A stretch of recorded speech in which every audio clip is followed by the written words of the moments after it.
In the early days of Genshin, back when it was still on the front page of the greater video game industry, one of the most iconic 5-star characters was Mona. Known for having easily the most eye-catching design, she was a welcome addition to players fortunate enough to acquire her through the standard banner or while pulling on one of the early featured ones. And throughout the spring of her career, she's enjoyed a niche yet extremely powerful position, where she would continue to remain as time went on. As a member of the original 5, Mona has had a very unorthodox history compared to the other 4, whose more straightforward natures have determined their placement in the meta rather early on for better or worse. I figure she would make for a good candidate for the next episode of this series, given that her placement was always a nebulous one. For the everyday layman, it's unclear as to what her situation was ever since what she was known for back in the early days. Has time been gentle with her, or with the inclusion of so many characters over the past 3 years and change, does Mona no longer have a role that she excels in? For today's episode of What Happened To, we're going to see if the astrologist anticipated how future events would unfold for her. Before we talk about everyone's favorite rogue mage though, I'm happy to announce that this video is brought to you by the newly released Top Troops. Top Troops is a mobile fantasy RPG game that came out back in October with a unique mixture of strategy and merge mechanics. It already has over 1 million downloads despite only being out for barely 2 months. The gist of Top Troops is that you combine groups of units into a giant army, level them up, and then take them into massive, and I emphasize massive scale battles with upwards of hundreds of units to take on enemies who also have hundreds of units. To build an army of that size, you obviously have a city that you can expand and build on to collect resources and put together as big of an army as you can. The goal of this game is to amass a well-balanced force of different units, each with their own applications and battle. Those units come with their own set of skills ranging from more damage to supportive and defensive utility and so on, and you have to manage all of this to the best of your ability, making it pretty strategic. Top troop units also come with different rarities that determine their maximum strength, just like how in Genshin characters come in 4 and 5-star ratings, so you should be well acquainted with that kind of gameplay. Aside from that, Top Troops also lets you group up with other players to fight these giant raid bosses, which is great for those of you who are into co-op play. Right now they're holding a special promotion, giving 100 free gems and a large king chest, which you can obtain by using my QR code on screen or link in the description. Be sure to check it out. It's available on iOS and Android, and you can play while waiting for your resin to refresh. Thanks again to Top Troops for sponsoring the video, but for now, let's get back to what happened to Mona. As stated earlier, Mona was, and is, a very unconventional unit as opposed to the other initial 5-stars, Kuting, Diluc, Jean, and Chi-Chi. While they were designed to fulfill rudimentary combat obligations like damage and healing, Mona served an altogether different purpose: support. More specifically, debuffing support. Even now, debuffing is an area that hasn't been explored all that much. While semblance of debuffing exists, usually takes a backseat in favor of regular buffing, as it so often does. Because of this, Mona has always been considered a niche unit, though that in no way detracted from her success even in Genshin's primitive version 1. If anything, in spite of her atypical playstyle, her strengths was one of the easiest to figure out, allowing her to be utilized very quickly and to great effect. Mona's early claim to fame was twofold, the first, less pronounced one, being her unique utility. Thanks to her ability to sprint across water, she made overworld exploration extremely convenient, especially when traversing the many ponds, lakes, and bodies of water scattered throughout Mondstadt and Thea.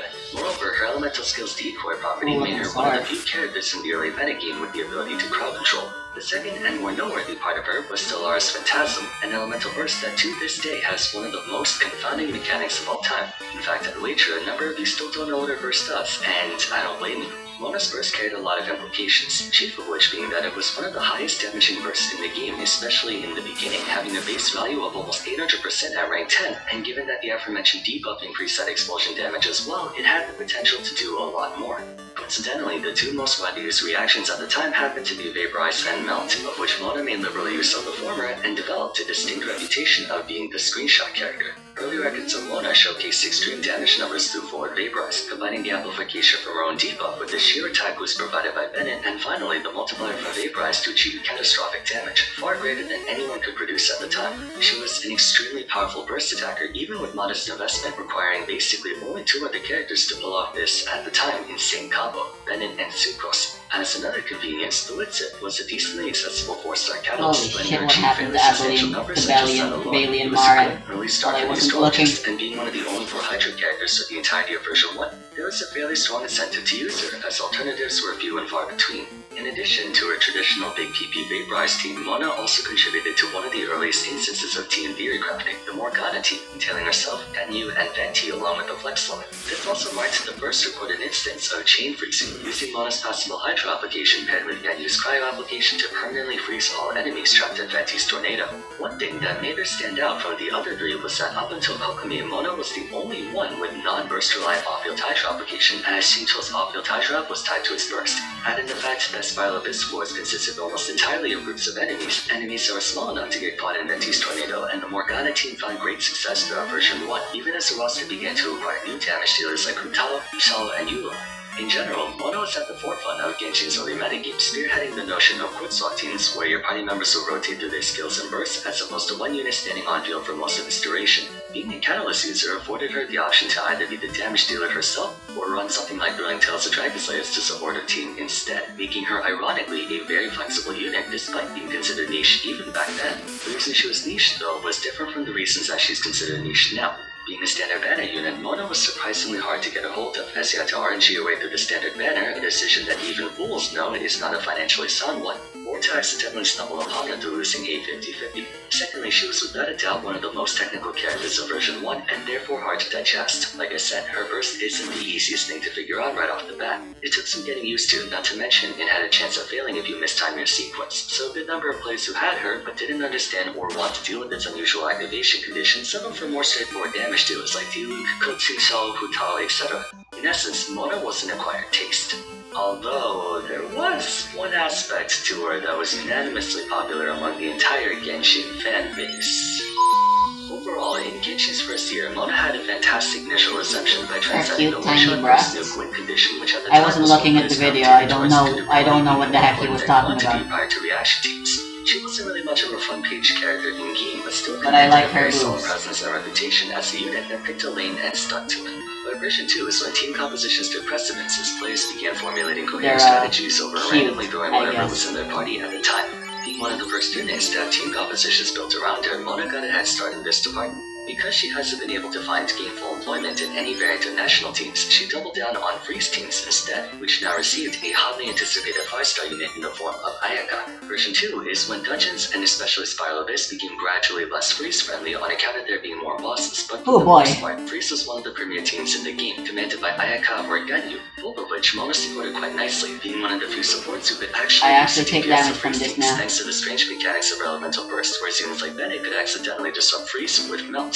Without going too deep into it, Mona's damage default has a theoretical max duration of 13 seconds, 8 seconds with the bubble, and 5 seconds after it pops, but since most attacks in the game pop the bubble, you only realistically get 5 to 6 seconds for any other team, with the sole exception of Freeze. Ayaka, Ganyu, and by extension anyone who can trigger Freeze can repeatedly strike frozen enemies without popping the bubble, allowing them to make use of the full 13-second duration, which is very nice for Ayaka's front-loaded damage and Ganyu's sustained damage alike. One key thing to make note of during this time was that despite several powerful supports coming out beginning with Kazuha, none of them really trespassed on Mona's niche prior to the second half of version 2. The only Hydra units available in Genshin for the entire first year and a half were Barbara, Child, Mona, Shinto, and Kokomi. Kokomi did contest Mona's spot in Freeze in light of her jellyfish being more resistant and deficient in regards to Hydra application than Mona's decoy, but functionally it boiled down to if you wanted more safety or big PP damage. Mona was the offensive support while Kokomi was the defensive support. Both were able to achieve Freeze without incident, so it mostly came down to pick your poison, and even though you had units like Shogun and Kazuha who boost various forms of damage, Mona's impressive 60% boost made her quite tough to push down, so she held fast to her position amidst all the newcomers. To a lesser extent, Ayatollah also had no real impact on Mona's equity. He was on field, which meant that any teams he could participate in, be it Taser, Freeze, Soup, Vaporize, what have you, became his own teams, rather than him joining an existing one. Indirectly speaking, yes, now that there's one more Freeze team, in a roundabout way, Mona does lose market share, but if memory serves, Mona can work with Ayatollah, so the bottom line is that Ayatollah's release was of no consequence to her. Yelan, I would say, was the first actual challenge for Mona. She specialized in facilitating sustained damage thanks to her burst behaving like Shinto's. Doing a metric ton of damage herself, she excelled in equal parts follow-up damage and damage amplification, making her the second Hydra character to augment her team's damage, albeit to a lesser extent. She was more consistent and less circumstantial, making her more versatile than Mona when considering teams. However, as Yelan could only buff one character at a time and was mostly single target in application, while Mona could theoretically buff all 4 members of her team at the same time, increased damage being attached to your target, not your character, and also having more area coverage, Mona still maintained herself in freeze teams or front-loaded screen nukes, letting her comfortably dodge the other Hydra units, since none of them directly contested her in her field. By the end of version 2, Mona was still the best at her niche. She was still held back from mainstream attention by not being widely available and did more technical execution requirements, but she was still the best at what she did. The concern going into version 3, however, was that Hydra was advancing quickly. Kokomi, Ayato, Shinto, and Yelan may not have had any direct impact on Mona, but they had more room for upside and development, where she did not. Shinto one was a Swiss Army knife of Hydro. Really? Kary had sustained off-field application and healing. Ayato had sustained on-field application and damage, while Yelan had sustained off-field application and damage. Mona's claim to fame was her immense damage boosting potential. Unfortunately, the circumstantial nature of her kit would ultimately transform from her saving grace to her greatest weak point. Entering version 3, Genshin's meta development was progressing at a breakneck pace, with tons of high-performing teams entering the equation thanks to Dendro's reactions. In totality, the addition of Dendro pushed the DPS score of the game by a substantial amount, making the absence of any additional damage through freeze something that you can no longer overlook, as Cryo and Geo were the only two elements Dendro had no interactions with. Simultaneously, enemy spreads in the overworld, in domains, and Spiral Abyss were growing increasingly You forgot about Anemo. Dendro doesn't do anything with Anemo either. In scenarios where there's an abundance of Hydro enemies or enemies that can be staggered, Freeze is still extremely effective, but outside of those situations, they can falter in performance over other teams focused more on conventional damage. Mona's damage app was powerful but hard to use because it only lasted a short duration outside of Freeze, the only reaction whose DPS could be enhanced by a debuff without prematurely cutting his duration short. So while her incredible 60% damage amp made her a stronger offensive support than other general DPS boosters like Bennett, Kazaha, and Yelan, her extremely limited range of use cases as a result of how short her debuff duration was under normal circumstances made her less efficient in comparison. Mona's original purpose was to facilitate big giant numbers, massive vaporize reactions buffing anyone with a giant screen noob like Eula. Technically, her damage debuff was unconditional, simply casting her burst would cause all nearby enemies to take significantly increased damage. What hamstrung its usability was how short it was, giving her uncomfortably long periods of downtime. Meanwhile, new units were getting more and more consistent, outputting remarkable damage either over a short time frame or for extended periods of time. The interesting thing is that Hydro units got buffed with the inclusion of Dendro, all except Mona. Hydro application, the one area that Mona greatly struggled in unless she was on field, became the driving force of the element for most of its reactions. Taser, Overvape, Hyper Bloom, Bountiful Bloom, etc. Mona's short-lasting elemental skill and burst made her impractical as a Hydro reactor since you need persistent application over long stretches of time, or at the very least, longer than 5 seconds. Though she could instantiate more of her decoys by sprinting, it required her to sprint for at least 2 seconds to pull this off, and said decoy would only last for 2 seconds. Off-field application was not her strong suit. And in the question of on-field application, she was heavily outmatched by Ayatollah and Child who could output meaningful damage. Moreover, her 60% damage app has no bearing on transformative reactions, it only increases the damage dealt by characters. Though she could augment the strength of her teammates like Yella and Shinchua, all hate them and such, being unable to buff Dendro cores was a tough break to her, not to mention her Constellation 1 not including Dendro reactions whatsoever, which would have been at least somewhat helpful in elevating her opportunity cost. Despite being a Hydro unit, Mona is anything but fluid. She picked a hill and is dying on it. What has allowed Hydro to survive and evolve was not the characters themselves, but the new options they came across and how well they could follow them. The other Hydro supports, Kokumi, Shincho, and Yelan, have adapted to Genshin's new characters, new teams, and new priorities, while Mona has stagnated this whole time. Thing is, she's still technically the best in the niche. 60% damage after 5 seconds has immense potential if the right characters come out, and though Breeze is no longer as ubiquitous as it used to be, it's still fantastic in the situations it can be used in. But the point is, Mona's niche of one-shot burst hasn't been getting any attention outside of maybe hyper whale speedrunning. The meta has been shifting away from her. Sadly, version 4 would only exacerbate this further, though we're now transitioning back to a non-reaction-based type recane meta with the rise of mono-element characters like Valletta and whatnot. These teams are once again more focused on sustained damage and not so much 5 seconds of explosions. There was one way in which Mona could support the Valletta though, by equipping Hakushin Ring and electrocharging Official to increase his elemental damage by 20% at R5 for 6 seconds, causing his first Hydro Pump to deal exquisite damage in exchange for not buffing subsequent blasts. We still haven't really gotten a dedicated one-hit wonder unit since Eula. Most frontline damage dealers nowadays have more sustained damage spreads over rotation rather than focusing on one big instance of damage. It's just instead of doing it through reactions, it's through personal damage.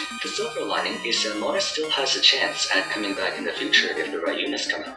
Or rather, she had a chance until Farina came out. To be fair, Mona and Farina are different in function. Mona's front-loaded damage amp, while Farina is backloaded/persistent damage amp, depending on if you're looking at C0 or C2. Either way though, applicably speaking, they aim to do the exact same thing, increase damage. The thing is, Farina actually supplies off-field damage herself along with significantly better, and more importantly, consistent Hydro application. Her value is further compounded by reaching higher damage amplification numbers than Mona can, 75 at base and up to 124% at C3. In other words, at the cost of being less immediate, Farina makes up for that by being more consistent, longer lasting, more powerful, and supplying damage of her own. Now, Hydra units are known for cooperating with each other instead of competing against each other, so one would think why not just use Mona and Verena together for big damage? That's a valid thought. However, at this point, with so many powerful Hydra units, Yelan would overshadow Mona in Hydra damage and damage ample. Any ideas of making Mona a healer through prototype Amber are rendered impractical with the existence of Kokon. Mona's declining usability isn't because there are people better than her like other units. She's the only one who applies the damage debuff and of an extremely high amount too. The problem is, her niche hasn't been tapped into for a very long time, similarly to how Geo and Physical have been mostly neglected for years. She's too specific. If her Omen debuff lasted 10 to 15 seconds no matter what instead of only on freeze, she would be so much more usable since it can be used to a front-loaded and sustained damage alike. But her constraints have become more restrictive over time, with other units, Hydra in particular, offering more flexibility and leg room for functionally the same end result. That being said, being a support character and one with a dedicated niche, she's been withstanding the test of time more gracefully than other units, and is still used a fair bit to this day. Despite the shortcomings of her moveset being made more conspicuous over time, her strengths are undeniably valuable in the right conditions, so she has lost market share if she stays relevant in the meta thanks to having a niche that she excels in. So long as that niche is not directly targeted by other units, Mona will never fall off. So that concludes my What Happened to episode for Mona. Let me know your thoughts on her history in the comments down below, as well as if you think there's anything I forgot to cover. As always, if you enjoyed the video, it would be great if you left a like and subscribe. Don't forget to follow me on Twitter @VarsFair, join my Discord server, and check out my other What Happened to episodes if you haven't yet. Until next time, thanks so much for watching, and I look forward to seeing you again soon. Take care.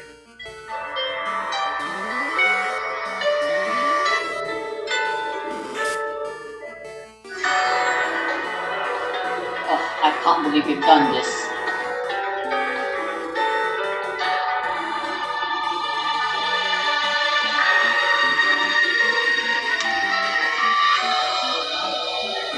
You missed.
Finally.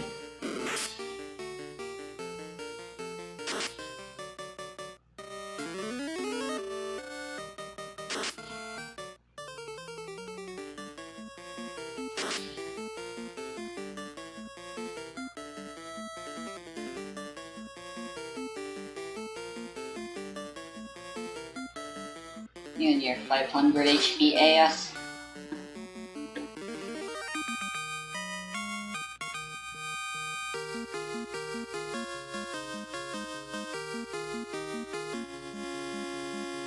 Hey, another level up.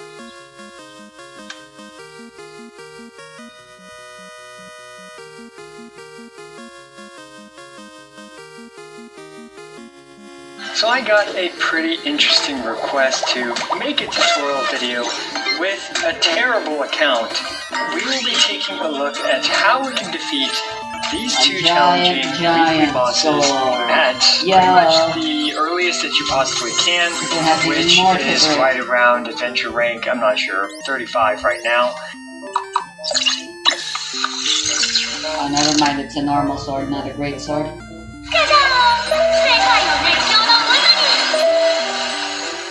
So first we're going to take a look at the team that I'll be using. This account has a Lisa that is, you know, built, I guess. She has a bunch of elemental mastery, 812 elemental mastery. She'll be using this glorious sacrificial fragments. And we can just see that there's just a bunch of elemental mastery. I did level up the timepiece, goblet, as well as circlets with elemental mastery. We have Yao Yao as the healer for this team. Now, I figured a lot of players do have her. But anyway, I built her with just HP and healing. Now, Shincho is going to be every new player's best friend because he is just one of the goats when it comes to this. Now, his artifacts are just a mishmash of stuff, but I was mainly focusing on the main sets. You can see energy recharge, hydro damage, and crit rate, and everything else is just whatever. But notably, I did level up the offensive parts of it. You see, though, that his stats are still a lot to be desired, but at this point in the game, he is likely going to be a very valuable character for us.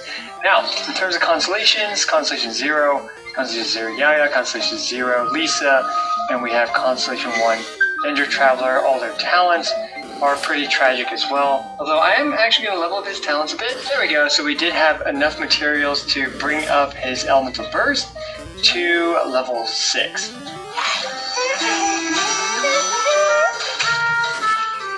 Okay, So let's go ahead and give it a shot. Now, first of all, there is a lot of pre-battle preparation that you can do. There are a few places where you can fill up your energy really quickly, and another one is right here, which is much closer to the actual Raiden as well as the Lost Ignorant fight. So if you are in Inazuma, I recommend this one. There's just a bunch of enemies right here. We've batteried up our team, and I highly recommend doing a little bit of pre-battle preparation. You can top off your team's health just to make it a little bit easier to deal with. If you do have food, you can eat food as well as have your food bag item here equipped, but this doesn't have the gadget, so we're just going to go ahead and get started.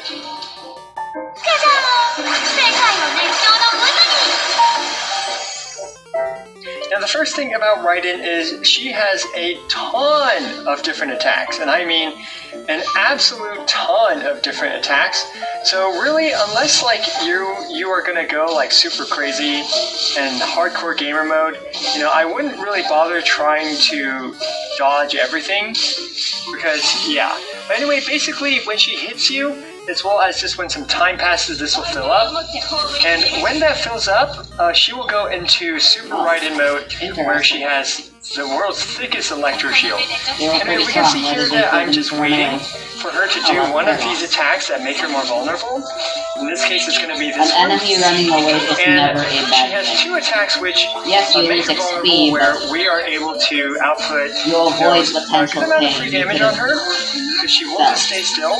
Because otherwise, when you play Circle Impact, it gets pretty difficult to actually deal with. Now, for this one, you want to break one of these, but we can see that I completely failed because I don't know, I'm just not running towards the right one there. But yeah, anyway, she's about to fill up now, where she's going to go into Super Saiyan mode. Now in Super Saiyan mode, she's going to drain your energy and do a lot of big, scary attacks. So you pretty much just want to use stuff that will break her shield. And the best elements for breaking her shield are going to be Dendro, Pyro, and I believe Cryo as well. So in this team, though, we are running Hyper Bloom, which is going to be, you know, the main source of our damage output for this team. And yeah, I mean, as we can see, we are doing just fine. Now this thing, this little ball thing, you need to hit it with Electro. This will create this giant, you know, area where you will be safe from her. That attack will pretty much one-shot, I think, every character. I think it just one-shots you, just straight up one-shots you. So anyway, just do a bunch of elemental reactions on her shield to very slowly chip away at it. Now she's likely going to teleport, which is why I saved Traveler's Burst there, but of course you can see that her automatic energy drain kind of screwed us there. But that's okay, so now this is a game of hopscotch. But I wanted to throw that down real quick, but we can see that the swords will shoot electro rings at you where you can just jump, and then the last ring has a double ring where you can jump and then dash to dodge it, but it's not all that important, honestly. So, okay, yeah, and now she is in her stun mode after we finally broke that super thick electro shield of hers, and we need to get more Dendro here. And just like that, we will be able to take her out just very comfortably. So when she breaks her Electro Shield, we can do an instant replay here. You'll see that your entire team's ultimates are filled up. And actually, I made a mistake by casting Traveler's Burst prior to that to help break her shield faster, because you notice the cooldowns didn't reset.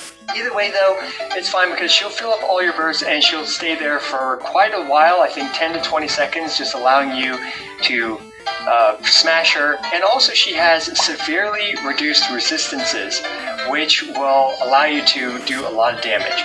Now, if you don't manage to defeat her in, you know, her stunned state, she's going to repeat the entire cycle again, basically as if you just started the boss fight again.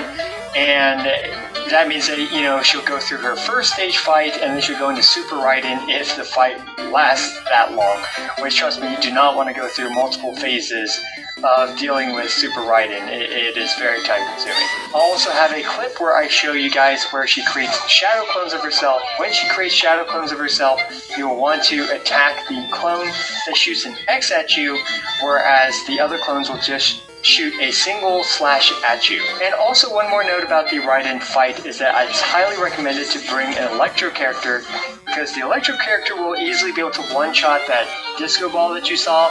So a Hyper Bloom team is literally perfect for dealing with her for these reasons, because, well, you have an Electro character like Lisa to trigger Hyper Bloom, and you have Dendro to break the shield. Raiden herself, if you have Raiden, is great against Raiden, funnily enough, because Raiden does not actually have increased electro resistance, but you do need to do elemental reactions. And it's not funny. Her giant And electro honestly, shield the two of them her giant battled electro for a shield very, will automatically very long so time. you could just, stall for time there and, I don't know, just wait a very long time for her shield to automatically complete. Once you're geared enough, you will be able to just single cycle her out of that quite comfortably. The fight becomes much easier. You don't even have to deal with Super Raiden mode later on in your account's progression. But for now, for this account, which is AR35 with, pretty mediocre characters, basically no 5 stars even that we're using, it's going to be a bit more of a challenge.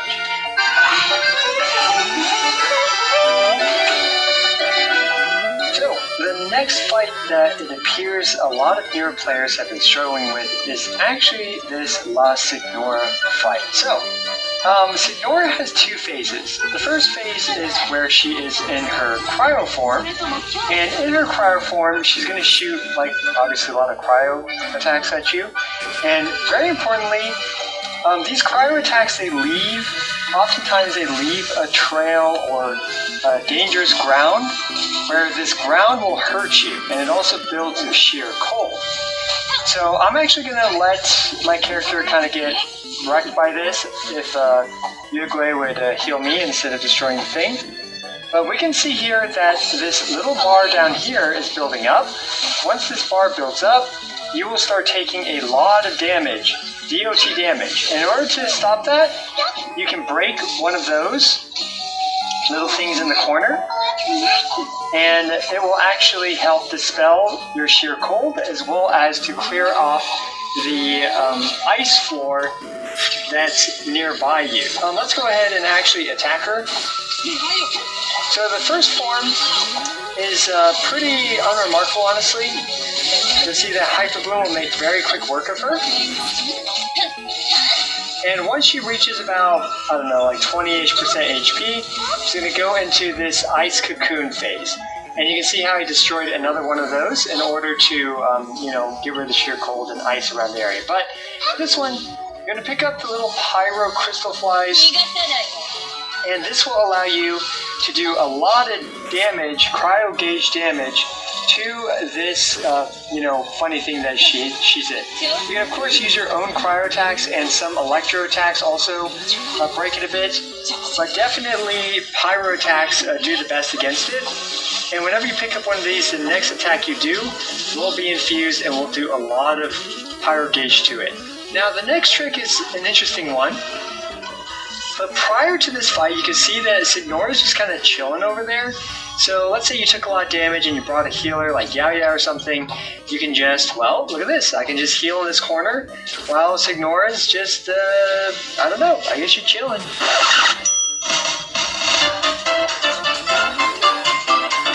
Now that we're mostly I'm gonna be fighting her that way weekly. I should have been battering up the Dendro Traveler, actually. So this was definitely misplayed, but at the same time, Dendro Traveler is actually pretty bad in this fight, because her burst will often just be destroyed instantly, but in this case we were lucky. You can try to time her burst so that Pyro doesn't actually hit the burst, because when Pyro hits the burst, you will indeed lose the burst. Okay, now we can see that the ground is covered in fire like this, which is basically the same as the cryo stuff on the ground. In order to get rid of it, you have to break these things in the corner. And we can see here that we're taking a lot of fire damage, but we can knock this to dispel the bar as well as to get rid of the fire on the floor. And most of Signora's attacks will indeed put that fire on the floor. And that's okay though. And you can see that she teleported, and me, like an absolute baboon, just used my ability to...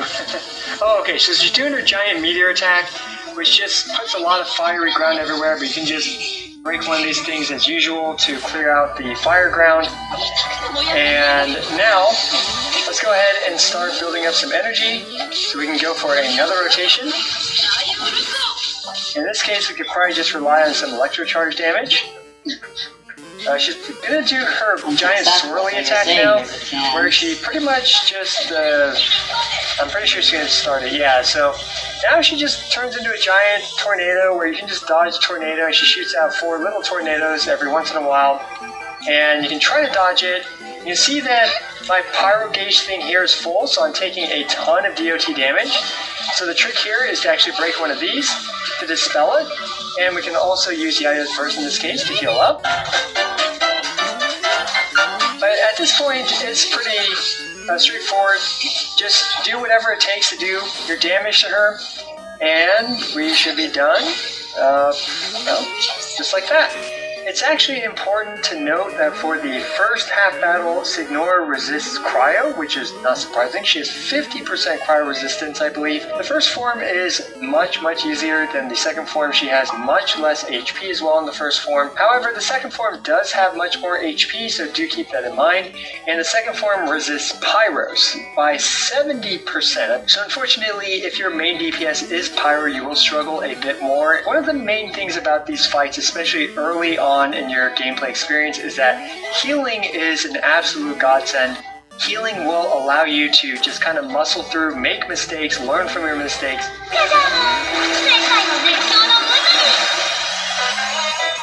So I did want to talk about what teams you should consider using as a brand new player. For this, I'm going to assume that you pretty much are not going to pull on the gacha, and in terms of like somewhat safe characters for you to invest in. And surprisingly, the main character is actually pretty worth your time, especially for newer players and players that don't plan to whale, to invest into. You can get him to the Dendro element, at which point the Dendro Traveler will actually be pretty good.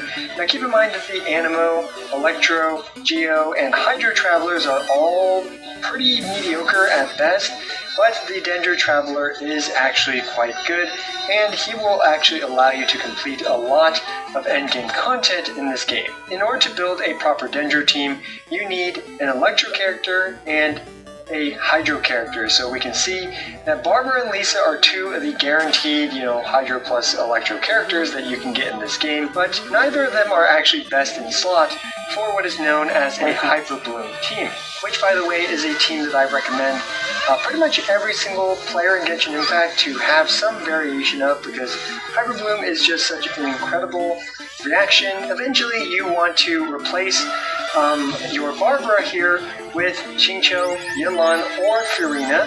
Any of them are very good for this purpose. And finally, you want to replace the Electro character, which I was using Lisa, and Lisa is fine, at least, for now. But eventually, ideally, you want to replace him with either Kuki or the Raiden Jogan. One important thing to know about a Hyper Bloom team, though, is that you want to level up your Electro character as much as possible and throw on as much Elemental Mastery as you can.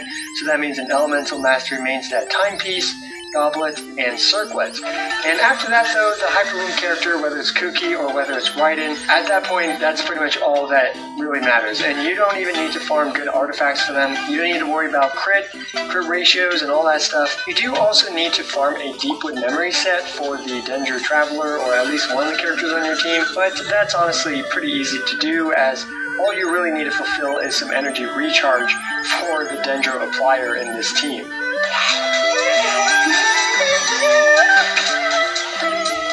Now there's a couple more miscellaneous things that I wanted to talk about, and one of them is, unfortunately I don't have any footage of, but it is the lower difficulty feature. So for those of you guys that might have been stuck on the Raiden Shogun fight or the Lost Ignora fight, there is actually now a lower difficulty button that you can click on if you lose the fight, which will obviously allow you to retry the fight, but at a much lower difficulty, and hopefully allowing you to actually get past that roadblock in the story. Now, how did I know all this information about the enemy monsters? Well, the Genshin Impact Wiki is an incredible asset for this, and we can see here that this will tell us everything about Lost Ignora. It also shows us like their resistances, like phase Phase 1 Signora. Has 50% cryo resistance. You can show how much damage you're going to need to do to Phase 1 Signora. You can also see here that in the second phase she has much more health, over twice as much health. This resource will tell you if you get stuck on an enemy, you can find the enemy at the Genshin Impact Wiki. I will put the links to these two specific enemies down in the comments below, but as they say, teach a man to fish and you feed him for life. So hopefully you guys being able to find information on these difficult fights will help you guys essentially be able to learn on your own in the future. This wiki is so detailed about the enemies that it literally has every single attack, but obviously in just like a quick little fight video that I'm going to show you guys, I'm not going to break down every single attack. You have some crucial attacks here that are important, like this one where she goes into that giant crystal. You need to break the cryo gauge. This will tell you some more information about it.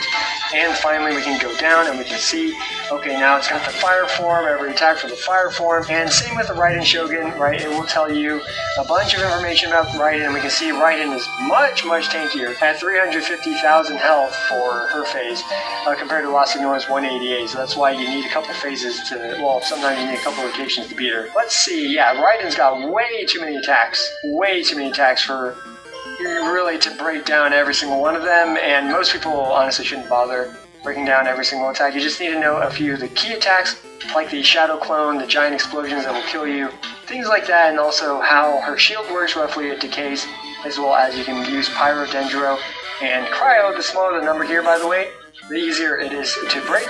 That's what these numbers indicate. There you go, yeah. Use the wiki, search up enemies that you don't understand how to fight, and hopefully that helps.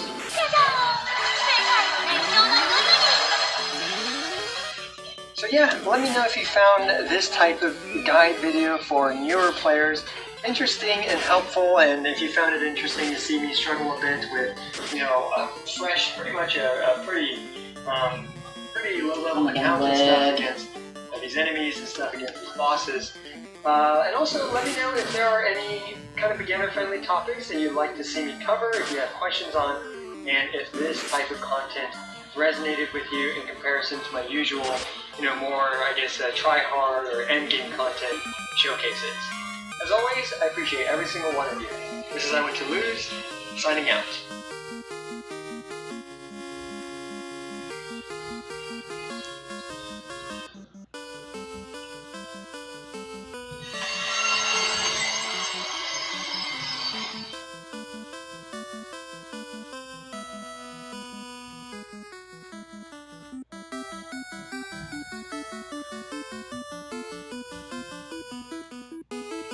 Vsauce, Kevin here, and I'm an idiot. I am the Duke of the Dull and Dumb Witted. I am breathtakingly brainless. I am fabulously fat-headed, disastrously doltish, and confoundingly cretinous. I've spent 10 years making hundreds of videos celebrating knowledge and creativity.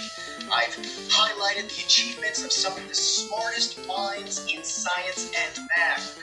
I've learned a lot along the way, and maybe you have too. But for the last few weeks, I've been pursuing peak stupidity, and it's going pretty well. The fact is, I hope this video makes you dumber, because sometimes being an idiot is the difference between life and death. Here's how.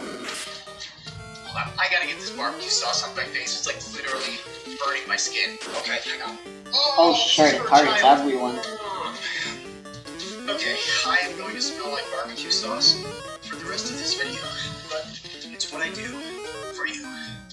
Okay, here's how. In 1942, psychologist Alexander Luchins administered a problem-solving test using water and differently sized jars. The goal is to fill and empty those jars with water in a combination to get the desired volume. You've got an unlimited supply of water and you can throw out as much as you want. In problem number 1, jar A holds 29 ounces, and jar B holds 3 ounces. The goal is to measure 20 ounces. So you fill the 29-ounce jar and use that to fill the 3-ounce jar 3 times. 29 minus 3 minus 3 minus 3, leaving you with 20 ounces. This is my turn to rub. Problem 2 adds a third jar. This time, jar A is 21 ounces, jar B is 127, and jar C is 3 ounces. We have to get to 100 ounces, and that's also pretty easy. 127 minus 21 minus 3 minus 3 equals 100. The third problem is a little bit trickier, but now we know how to solve these. Jar A holds 14 ounces, jar B holds 163, and jar C holds 25 ounces. Your goal is to get 99 ounces. You can fill the 163, then pour 2 25s and 1 14. For 163 minus 25 minus 25 minus 14 equals our 99. Once you're locked into the successful strategy, you're on autopilot. Fill the biggest jar and use the other 2 smaller jars to reduce it until you've got the right amount. Got it. Alright. 1 more. Jar A holds 23 ounces. Jar B holds 49 ounces. Jar C holds 3 ounces. We need 20 ounces. So, 49 minus 23 minus 3 minus 3 equals 20, right? Well, yeah, actually, that is right. But it's not the most efficient solution. We could just fill jar A with 23 ounces and then pour 3 ounces into jar C and have the 20 ounces that we need. This time, we don't need this largest jar at all. Learning an algorithm to solve these problems actually made us a bit stupider. Luchins found that after giving 6 problems that involved filling the largest jar B and then taking away different amounts using jar A and jar C, the research subjects were locked into using all 3 jars to solve each problem. They didn't even see the simpler solution. The final problem, 28, 76, and 3, with a goal of 25, could only be solved efficiently by using the 2 smaller jars, 28 minus 3. Many of the subjects tried to apply their algorithm and immediately said the problem was impossible. Impossible. They gained too much knowledge. They were too experienced. They'd become so smart that they got stupid. Welcome to the Einstellung effect. Einstellung is a German word that roughly translates as mindset. It describes the overall method and frame of reference for solving a problem. When Luchins conducted his experiment, he gave a second group that problem that contains 2 possible solutions as their very first task. Most of them instantly recognized the simpler solution because they weren't trapped in the big jar method of thinking about the problem. It wasn't that Group B was smarter, it was that Group A had learned just enough to make them dumber. Oh, and some of the people who were shown the simpler solution after they declared the final problem was impossible, they got mad. They got really, really mad. In his paper, Mechanization of Problem Solving, Luchins wrote, realizing it, he is embarrassed by the blindness and stupidity he showed while solving them. Puzzles how it was possible and feels shame at having been blinded to such a degree, rendered so incapable of reasonable action, of intelligent procedures. Basically, some were upset that they felt dumb and then decided to take that anger out on the experiment itself. In a footnote, Luchins explains, instead of viewing their responses as stupid, some of these subjects remarked heatedly that the tasks or the instructions were stupid. They were embarrassed because they felt stupid, and they felt stupid because they were too smart. They'd have been smarter if they were stupider. It's a vicious cycle. The Einstellung effect is a serious cognitive force, and it's so strong that But when a similar experiment used eye-tracking software to show whether expert chess players could recognize a simple solution after a specific series of moves, they literally did not even see it. Their brains wouldn't let them see it. Kind of like how you can't see that my face is not flat. This is actually a concave photo of my face. As you can see when I turn it, this is not at all a flat image, but when seen straight on, your brain automatically fills in that hollow shape and projects it outward because it's programmed to see faces that way. Grand Illusions has a hollow face Einstein mask that really shows just how biased our visual systems are in favor of seeing faces as convex. Your brain won't allow you to see the hollow face for the concave shape it truly is because its shortcut supersedes reality. It's why the phrase, "I can't unsee it," exists in the first place. Here's a different example. Excuse me. There's an old riddle about a plane crashing or a Starship Enterprise crashing on an international border and being asked where to bury survivors. Your brain gets so wrapped up in processing what you know that a country's borders could be relevant in determining how to deal with the situation, that a certain number of people died in the crash, and all the other details we're used to thinking about that it takes a minute to realize that survivors don't have to be buried at all. The Einstein effect has created a short-term cognitive illusion that turns a simple, obvious scenario into a ridiculous brain teaser. Sometimes it's just better to know a lot less. In a 1999 paper called Recognition Heuristic, Goldstein and Gigerenzer described a psychological experiment asking which of two cities had a larger population, San Diego or San Antonio. A group of Germans answered correctly more often than a group of Americans. The Americans likely It's still way safer to just hack these. I have so much level, and it's just one damage to everyone per step. That's really irrelevant compared to all the pain and suffering of random encounters. Not San Antonio, so they figured the famous city was bigger. There are no bats here. That's it. The less is more effect actually made them. The last Geomancer bell is here, for whatever that's worth. Recently figured out that being dumb can make you smart, right? Wrong.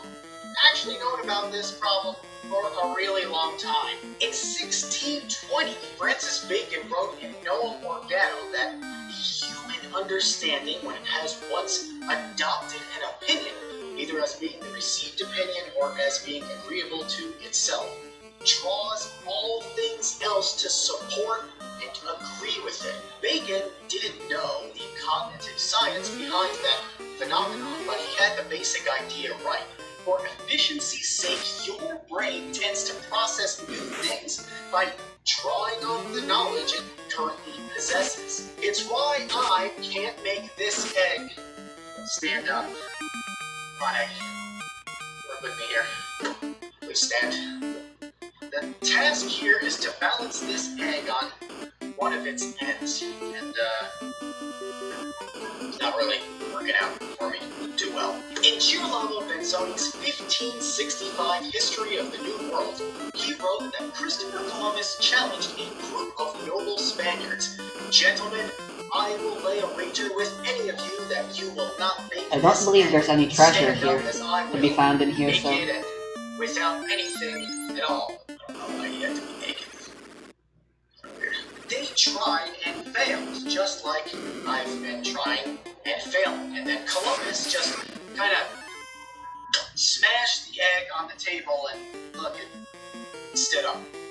He wasn't trapped by Einstein, and neither was Alexander the Great, who solved the puzzle of the Gordian knot in the 4th century BC. The knot was so complex, so intricate, a lot more complex and intricate than this. This is a pillowcase. That anyone who could untie it would immediately be declared king of Phrygia. He just cut it in half with his sword. Kind of like the way that Indiana Jones was badly outmatched by an expert swordsman and then he just shot him with his gun. Everyone has understood this seemingly forever, and a recognition of the Isolon effect is deeply rooted in Asian philosophies.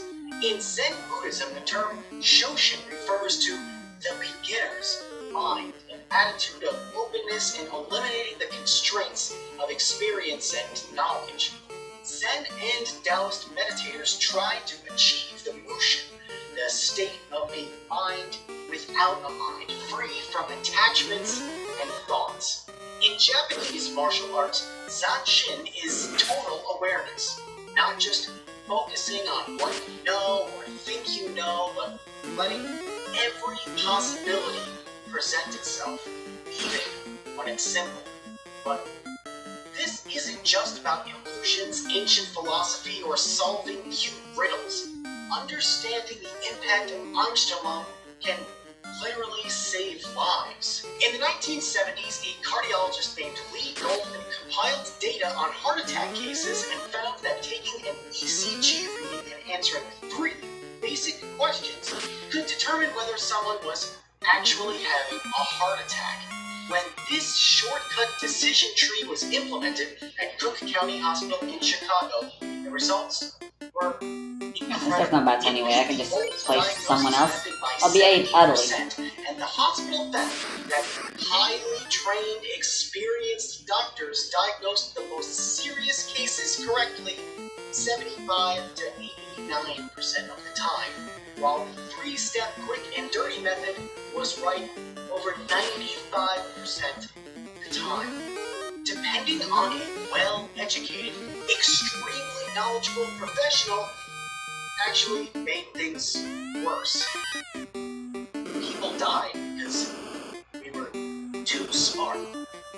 We are obsessed with being smart and knowing things. It's why I'm so curious about science and math and people, and honestly, it's why this channel exists. And look, it's important to know stuff and have experience, and it's important to have a mechanized mind. Lucian said, mechanized responses have a place in one's behavior. They possess the advantages of releasing one from the bother of finding new responses to recurring, everyday situations. They equip one with precise, ready, and speedy responses to certain aspects of his environment, and they free the mind so that it can more adequately deal with complicated tasks. Yeah, but he then went on to say, when a habit ceases to be a tool discriminately applied, but becomes a Procrustean bed to which the situation must conform, when, in a word, instead of the individual mastering the habit masters the individual, then mechanization is indeed a dangerous thing. Intelligence, experience, and knowledge are freedom, and they can also be a prison that takes away your freedom to think differently. Your brain is the greatest computer ever invented, but it can also constrain your creativity and limit your potential. We all want to get smarter, become more creative, and solve bigger and more advanced problems in everything from the video games we play to the society we live in. There's so much pressure to be smart, and it's just not always about that. Sometimes you just gotta get stupid. And as always, thanks for watching.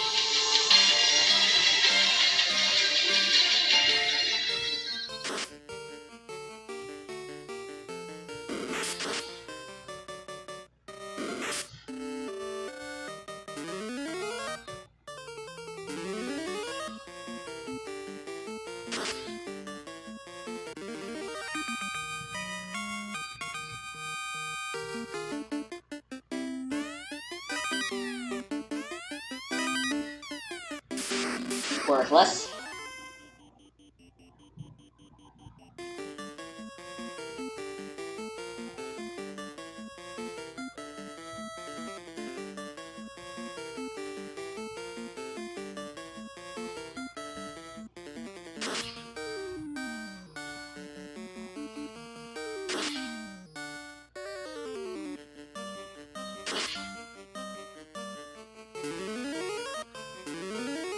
I think regen is a bit more useful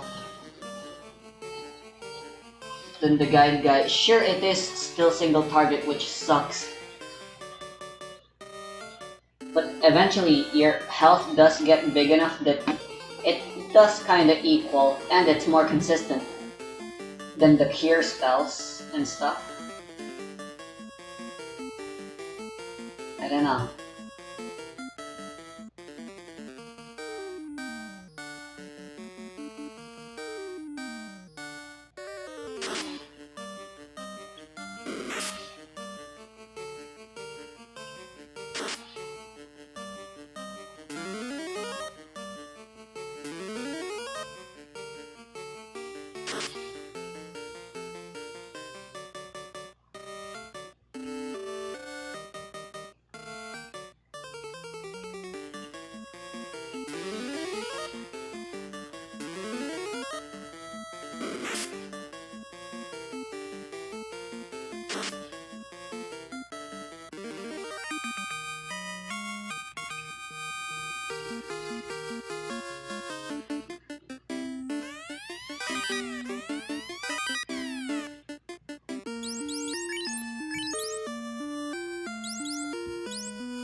I do believe there's a very real possibility of dying in these tiles, so...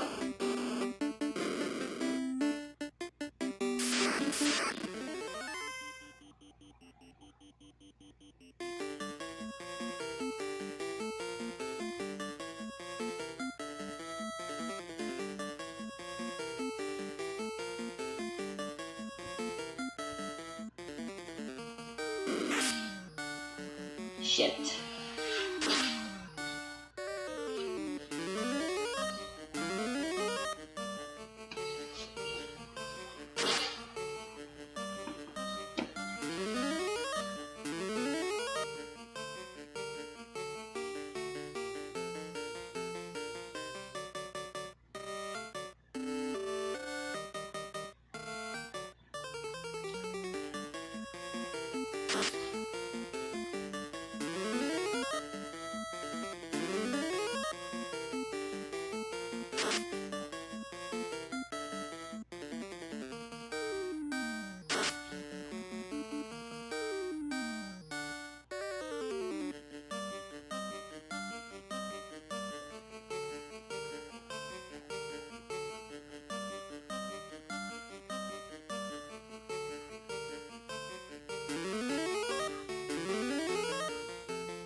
Dang it.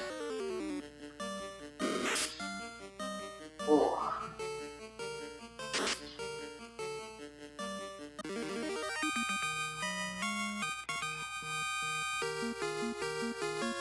Everyone leveled up, I'm pretty sure.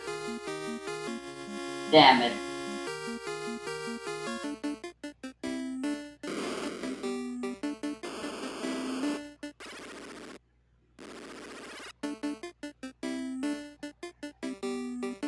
Do I want to loot this place? I have the repels. Go at it clockwise. I'll still have to fight these guys.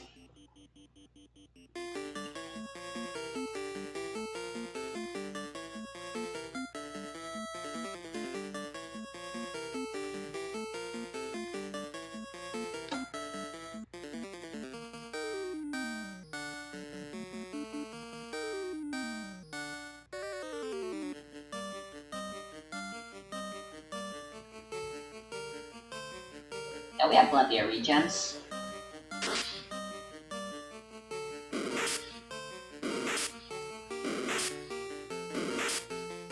Alright. They've got spells.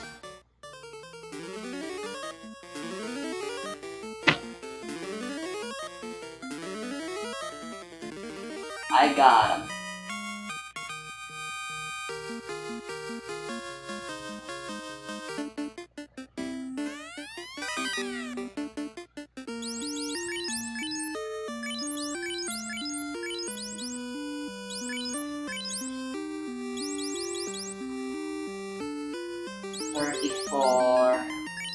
Yep.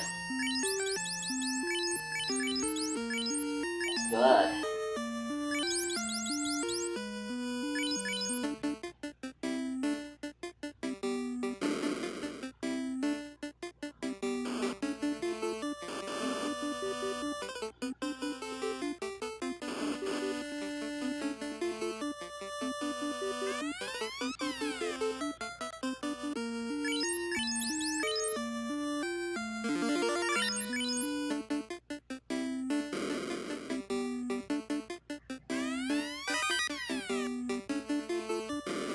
As long as I avoid the correct candelabras.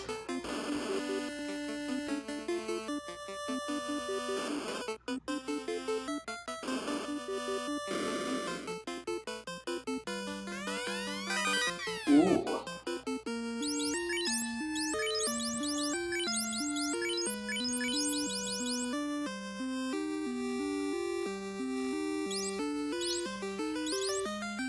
Interesting. Won't be useful here, but when we get outside, it definitely will be.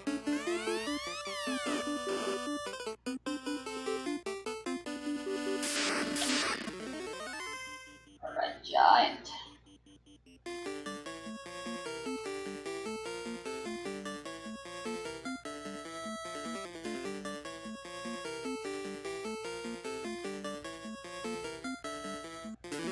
Let's try accretion.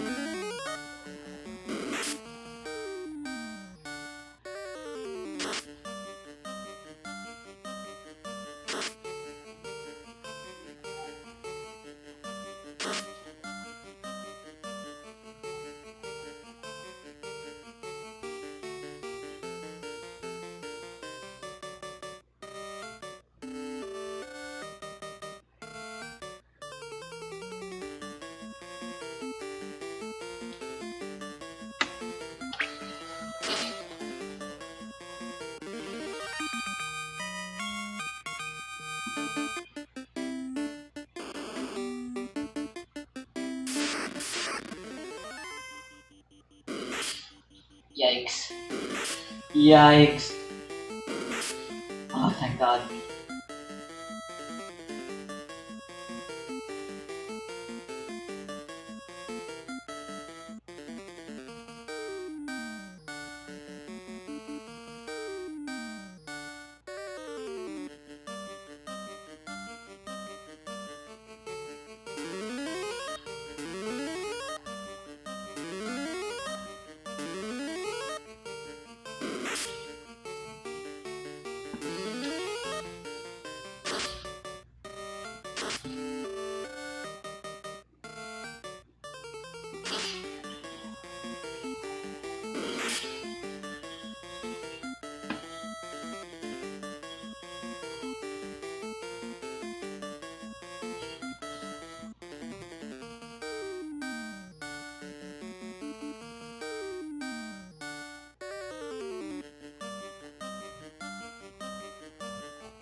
Hell yeah.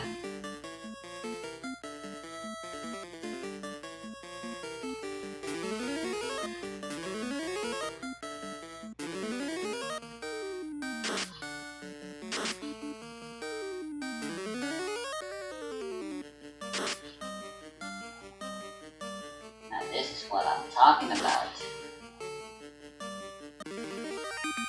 Yeah, baby. Power. Fuck.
Yikes.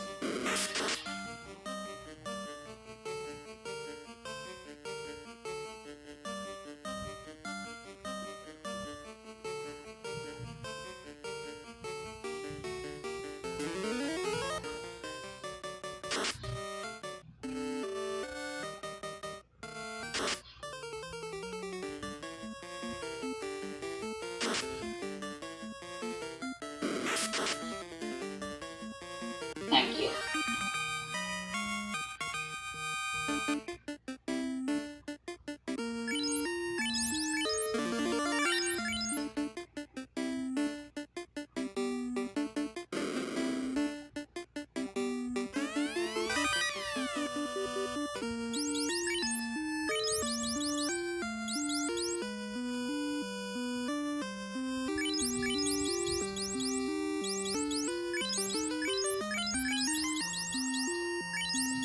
That's what this is about, baby.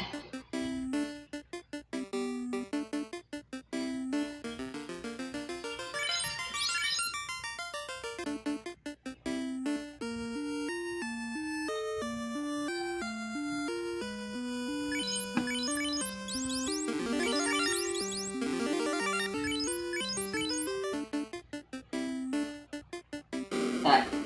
Fully healed for the final battle.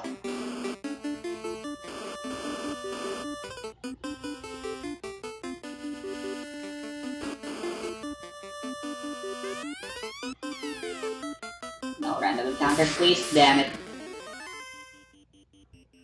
Run.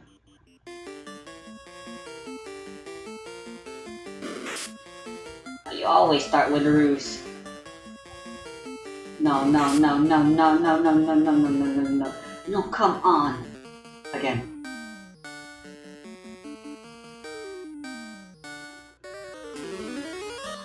There's the ruse. Go ahead and use Scorch. Yeah, that's right, bitch. That useless ass spell.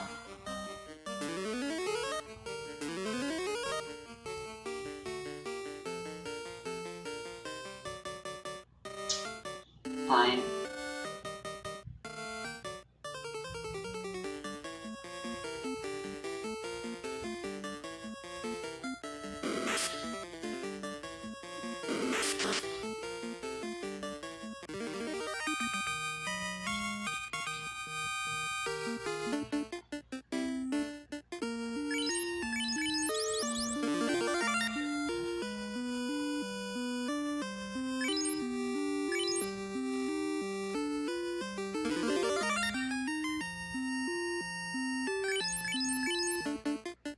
I'll roll with this.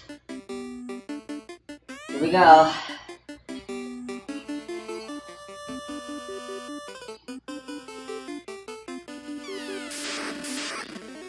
Hello, Kary.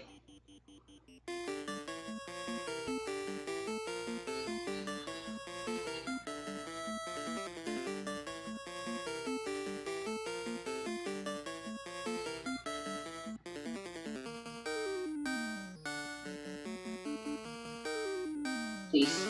Thank you.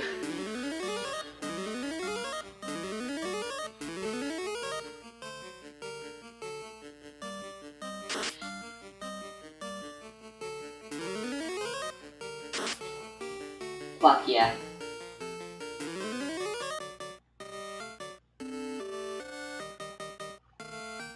It begins.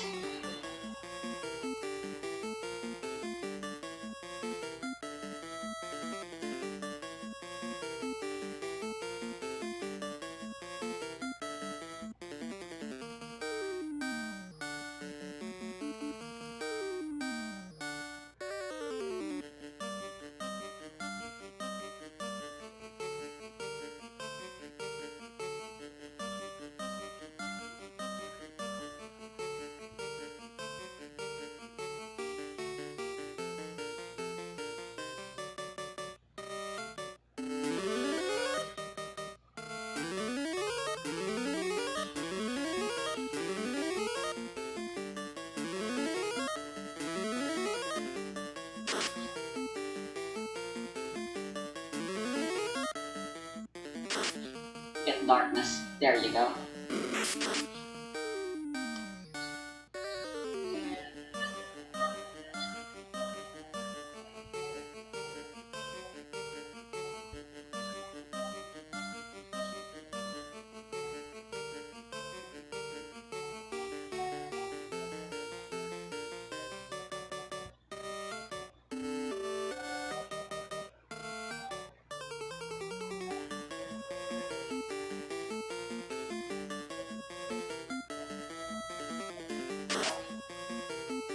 Whew, holy shit, she lives.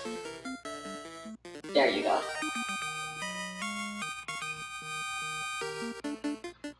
So long, gay fiend.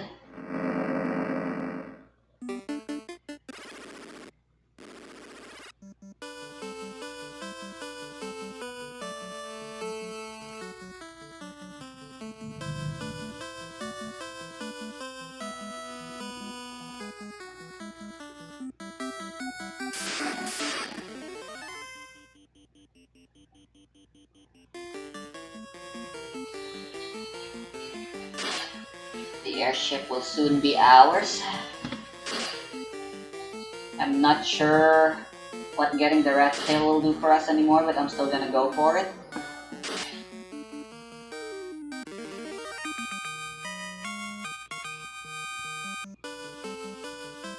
Optional though it may be. For now, that's gonna be it.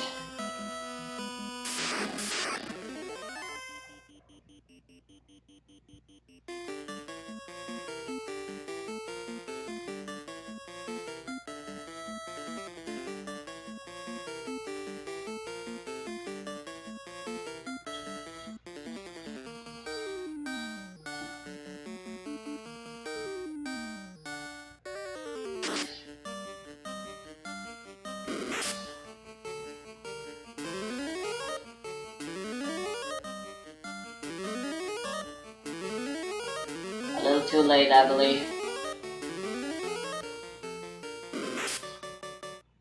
I guess just in time for V3 to get protected.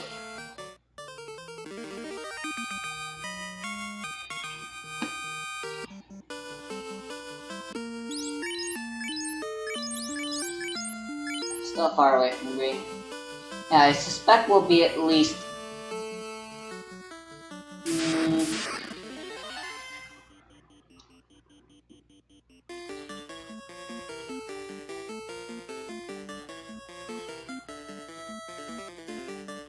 I think we can get to level 40 before leaving. I am going to try beating up the Warmech.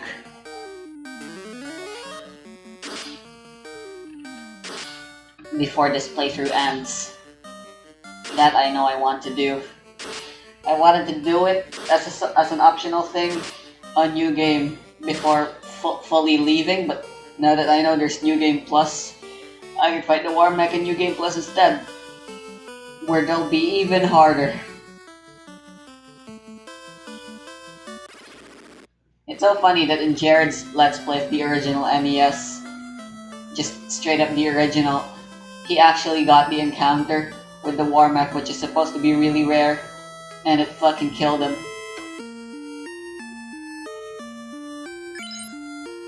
It's as tragic as it is hilarious.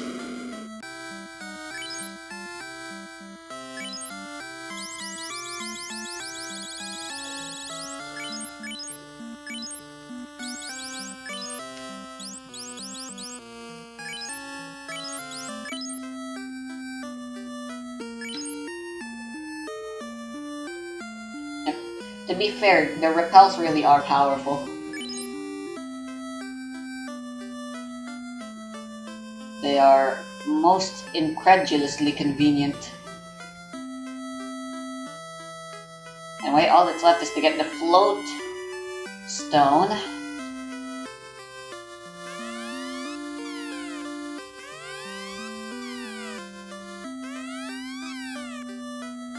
Which we should be able to get using the canoe just around here.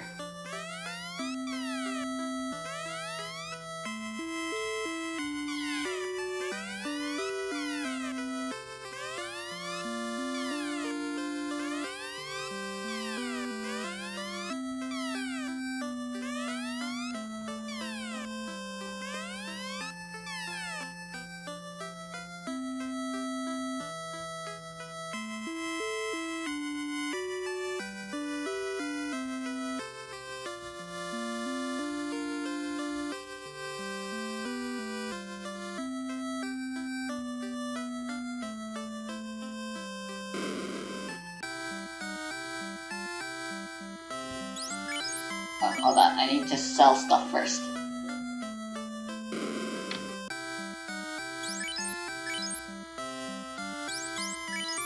I need a flame shield.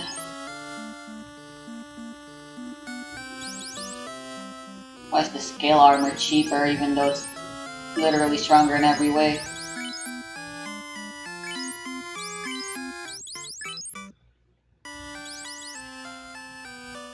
So it's the iron armor.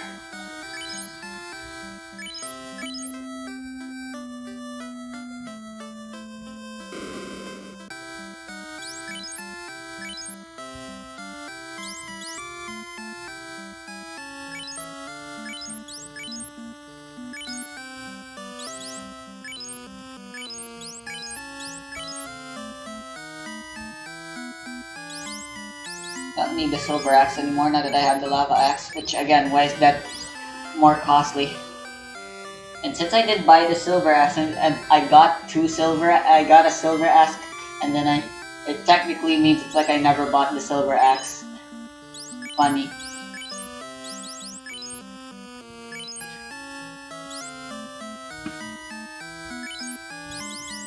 Should I just sell the power staff? I can just buy it again.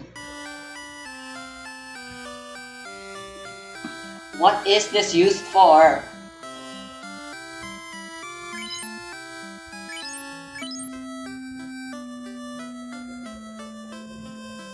I would appreciate it if someone told me.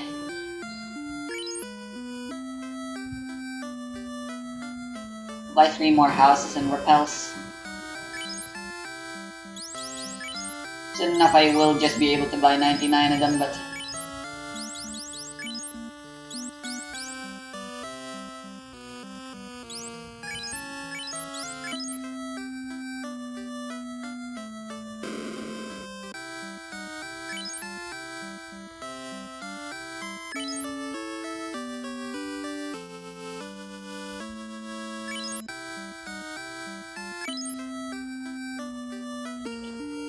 time flies much too quickly.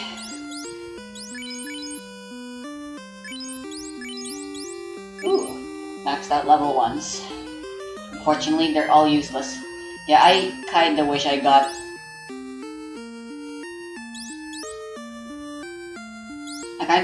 regen 1 now.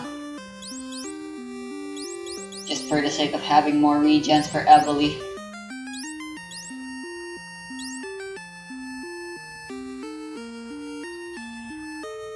The Bard has regen as well, but theirs is stuck at 5% forever. And yes, it is infinite use and it's all targeting. But I say, these aren't as useless as the guide I read let them out to be. As for what I would have replaced, probably Shell. Shell magical damage reduction isn't really all that useful until later in the game. And by then, by said later in the game, I mean by the time you already have access to Shell 2 anyways. Oh, how I wish I could go back. I've come too far. I'm not starting over though.